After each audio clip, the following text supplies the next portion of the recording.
આજે એટલે કે 11 એપ્રિલના રોજ શેર બજાર ખુલતાની સાથે જ રોકાણકારોના હોશ ઉડી ગયા છે। સેન્સેક્સ 800 પોઈન્ટ જેટલો તૂટ્યો છે, જેના કારણે બજારમાં ફફડાટ વ્યાપી ગયો છે। મધ્ય પૂર્વમાં વધતા તણાવને કારણે સપ્લાય ચેન ખોરવાઈ જવાની બીકે એશિયન બજારોમાં વેચવાલીનું દબાણ જોવા મળ્યું છે। ભારતીય બજારની વાત કરીએ તો સેન્સેક્સ 1.7% ઘટીને 76,497 પર અને નિફ્ટી લગભગ 1% ઘટીને 23,936 પર ટ્રેડ થઈ રહ્યા છે।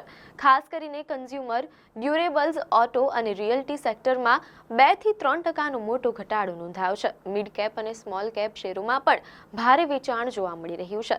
આંકડાઓની દ્રષ્ટિએ જોઈએ તો બીએસઈ પર લિસ્ટેડ તમામ કંપનીઓની કુલ માર્કેટ કેપમાં 3.37 લાખ કરોડ રૂપિયાનો ધરખમ ઘટાડો થયો છે।